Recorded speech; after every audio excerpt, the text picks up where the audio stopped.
¿Te imaginas que el piloto más exitoso en la historia de la F1 manipule el auto sin saberlo y que su propio equipo sea el culpable? Pues eso mismo acaba de explotar en Ferrari después del GP de los Países Bajos. Y lo que reveló el ingeniero de Hamilton podría ser el mayor escándalo técnico de toda la temporada. Zandvoort debía ser el circuito donde Ferrari recuperara terreno. Hamilton y su ingeniero habían trabajado intensamente en cada detalle del auto. Ajustaron al milímetro parámetros críticos como la altura de marcha del eje trasero y la precarga del diferencial, dos elementos clave que afectan la tracción, la estabilidad en frenada y la transición entre curvas. El auto, tras las sesiones libres, se sentía equilibrado. Hamilton por fin empezaba a tener sensaciones similares a las de su época dorada en Mercedes. Sentía que estaba encontrando ese punto dulce donde auto y piloto se fusionan como una sola unidad.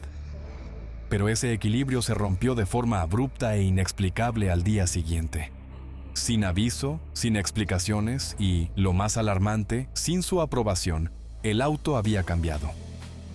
No fue un cambio sutil. El comportamiento del auto en pista se volvió errático. La parte trasera ya no era estable y el auto reaccionaba nervioso en las zonas de frenada, obligando a Hamilton a corregir en cada curva. Las referencias que había construido el día anterior ya no servían. Se enfrentaba a un auto distinto del que había dejado el viernes por la noche. Aquí es donde el espectador debe detenerse y preguntarse: ¿cómo es posible que a un piloto de este calibre, en el equipo más prestigioso del mundo, le cambien el auto sin consultarlo? ¿Cómo se puede justificar que su auto, meticulosamente ajustado durante los entrenamientos, haya sido alterado justo antes de una calificación clave? Lo que inicialmente parecía una anomalía o una mala lectura de datos, se convertiría muy pronto en un escándalo técnico sin precedentes. Pero para entender la magnitud de lo que estaba por estallar, hay que profundizar aún más en lo que pasó después de la carrera. En el centro de esta historia no está solo un auto mal ajustado, ni siquiera una simple descoordinación técnica.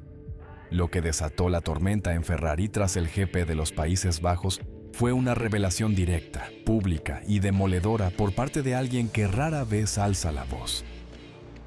Ricardo Adonis, ingeniero de carrera de Lewis Hamilton, uno de los técnicos más respetados del paddock. Tras años de ser la mente táctica detrás de grandes actuaciones, incluida su etapa con Vettel y luego con Leclerc-Dash, Adami no es alguien que se exponga a los medios sin razón, pero esta vez no pudo permanecer en silencio. Las anomalías sufridas por Hamilton en calificación y carrera no podían justificarse como fallos menores. Por ello, cuando se filtraron documentos internos y él decidió confirmar los hechos, la bomba explotó con fuerza. La acusación fue directa. El auto de Hamilton había sido modificado deliberadamente entre la noche del viernes y la mañana del sábado. Eran ajustes no autorizados, ejecutados fuera del circuito tradicional de decisiones que pasa por el piloto y su ingeniero. Específicamente, se alteraron dos parámetros críticos. Primero, la altura de marcha del eje trasero. Esta medida, que regula cuánto se eleva la parte trasera del auto respecto al suelo, afecta directamente la estabilidad en frenada, la eficiencia del difusor y el equilibrio dinámico del coche.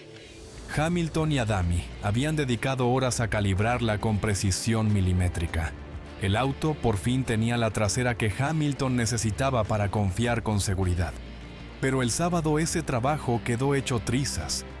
Segundo, se modificó la precarga del diferencial, un componente vital en la gestión del par que se distribuye entre las ruedas traseras. Una precarga mal calibrada puede provocar que el auto se vuelva errático, justo cuando el piloto suelta el freno y empieza a girar. Y eso fue exactamente lo que pasó. En cada curva, el auto se comportaba como una caja de sorpresas. Era impredecible, peligroso y claramente inferior al del día anterior. Adami lo dijo sin rodeos. Las modificaciones se ejecutaron sin consentimiento, sin discusión y sin justificación técnica clara.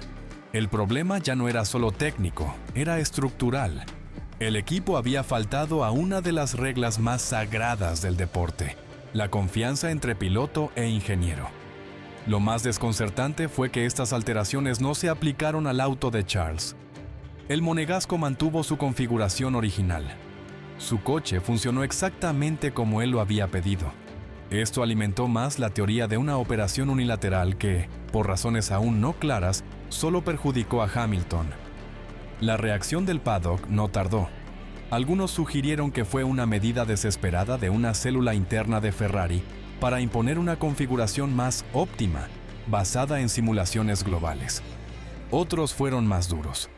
Lo que ocurrió fue una forma encubierta de sabotaje técnico, o cuando menos, un ejemplo extremo de desorganización y falta de gobernanza interna. Ricardo Adame no habló desde la emoción, sino desde el análisis técnico y los hechos. Y lo hizo sabiendo que sus palabras podían generar fricciones internas en Ferrari. Pero también sabía que el silencio habría sido aún más dañino para el equipo y, sobre todo, para su piloto. Porque en la F1 moderna, la confianza entre ingeniero y piloto es más importante que nunca. Cada decisión, cada ajuste, cada cambio debe ser acordado. Romper esa cadena de confianza es como quitarle la brújula a un navegante en medio de una tormenta. Y en Zandvoort, a Hamilton lo lanzaron a esa tormenta sin saberlo. Este momento marcó un antes y un después. Ya no se trataba de adaptación o de problemas técnicos de un auto difícil. Ahora era evidente. Dentro de Ferrari hay una estructura que opera de forma autónoma, con suficiente poder para ignorar al piloto más laureado de la historia. Y eso plantea una pregunta fundamental que retumba hasta hoy. ¿Quién manda realmente en Ferrari? La idea detrás de esta estructura era lógica sobre el papel. Un equipo élite dedicado a optimizar el rendimiento total del auto mediante simulaciones dinámicas, estrategias de clima, cálculos de carga aerodinámica y predicciones del comportamiento en pista. Este grupo no forma parte directa del equipo que viaja a los circuitos. No están en el muro de boxes ni en la radio con el piloto. Son una especie de cerebro digital que opera a distancia con la promesa de encontrar soluciones más rápidas, objetivas y eficientes que las tomadas desde el feeling del piloto o la experiencia directa del ingeniero. Pero en la práctica, esta estructura ha adquirido una autonomía que está generando conflictos profundos. Durante el Gran Premio de los Países Bajos, fueron ellos quienes ordenaron los cambios en el CCF 25 de Hamilton. Cambios que ignoraron por completo el trabajo previo en pista. Cambios que deshicieron días de desarrollo personal y adaptación. Y lo más grave, lo hicieron sin consultar ni informar al propio piloto. ¿Con qué argumento? Según fuentes internas, los datos de simulación sugerían que una configuración más agresiva en la parte trasera podía ofrecer mayor velocidad punta y mejor comportamiento en curvas medias, adaptándose mejor al agarre cambiante del asfalto de Zandvoort. Desde Maranello, los algoritmos decían que había que modificar. Desde Zandvoort, Hamilton decía que el auto ya estaba perfecto, y la voz de la simulación fue la que ganó. Esto revela una de las tensiones más modernas y peligrosas de la Fórmula 1 actual: la lucha entre la máquina y el instinto, entre la simulación y la experiencia humana. Lo que en teoría debía ser una herramienta de apoyo, se convirtió en una estructura con capacidad de decisión directa. Capacidad que, en este caso, desembocó en un desastre absoluto. El grupo central de rendimiento no solo actuó de forma unilateral, también mostró favoritismo técnico. Porque mientras el auto de Hamilton fue intervenido y desbalanceado, el de Charles Leclerc permaneció sin cambios. El monegasco conservó exactamente la configuración que había solicitado, y su ingeniero de pista confirmó que no hubo intervención remota sobre su coche. Esto no solo es extraño, es alarmante. Ferrari ha defendido la existencia de este grupo como parte integral de su proceso técnico, una unidad diseñada para ayudar a ingenieros y pilotos. Pero cuando ese apoyo se transforma en imposición, el resultado no es colaboración, es fractura.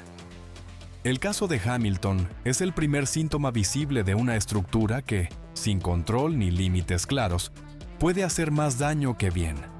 Y el problema no es solo técnico, es institucional. Porque si un piloto como Hamilton, con 7 títulos, más de 100 victorias y una de las trayectorias más respetadas en la historia de este deporte, puede ser ignorado, cualquiera puede serlo. Este episodio no solo cuestiona la eficacia del Central Performance Group, también plantea preguntas inquietantes sobre el liderazgo en Ferrari. ¿Quién supervisa a este grupo? ¿Quién autoriza sus intervenciones? ¿Quién los hace responsables cuando fallan? Si el equipo no responde pronto a estas preguntas, corre el riesgo de romper por completo la confianza entre su staff técnico y sus pilotos. Y eso, en un deporte donde la confianza es tan importante como la velocidad, puede ser el principio del fin. El escándalo técnico desatado en el Gran Premio de los Países Bajos no fue un evento aislado, ni mucho menos un incidente específico que se pueda resolver con una disculpa interna o una reunión en Maranello. Por el contrario, lo que pasó con el auto de Lewis Hamilton ha servido para exponer una verdad más profunda y dolorosa. Ferrari no solo sufre por errores estratégicos o falta de ritmo frente a McLaren. Ferrari está atrapada en una crisis estructural que compromete su futuro competitivo, su cohesión interna y su credibilidad como equipo top. Para entenderlo hay que mirar más allá del drama del fin de semana en Zandvoort. Hay que observar el comportamiento del SF25 desde que comenzó la temporada, analizar su rendimiento frente al resto de la parrilla y, sobre todo, detectar los patrones que se repiten carrera tras carrera. Y lo que se ve es un auto de grandes aspiraciones, pero lleno de inconsistencias técnicas y con una enorme fragilidad en su gestión operativa. En este momento, Ferrari no solo necesita rendimiento, necesita dirección. Necesita recuperar la confianza entre todas sus partes. Y necesita entender que, en la Fórmula 1, no puedes ganar si el piloto y el equipo técnico no reman en la misma dirección. Porque cuando eso se rompe, no importa cuántos títulos tengas o cuánta historia te respalde, en la pista se paga, vuelta tras vuelta. ¿Crees que lo que pasó con el auto de Hamilton fue simplemente una mala decisión técnica de un grupo que sobreestimó sus simulaciones? ¿O estamos ante una señal clara de que dentro de Ferrari hay conflictos de poder que están saboteando sus propias opciones al título? ¿Consideras que el grupo central de rendimiento debería desmantelarse, o al menos limitar su autoridad? ¿O piensas que esta entidad puede tener valor si se gestiona de manera más transparente y colaborativa con los pilotos? Y, lo más importante, ¿cómo debería reaccionar Lewis Hamilton ante esta situación? ¿Mantener la diplomacia y reconstruir puentes dentro del equipo, o exigir cambios estructurales inmediatos, aunque eso implique fricción con la cúpula de Maranello? Deja tu opinión en los comentarios.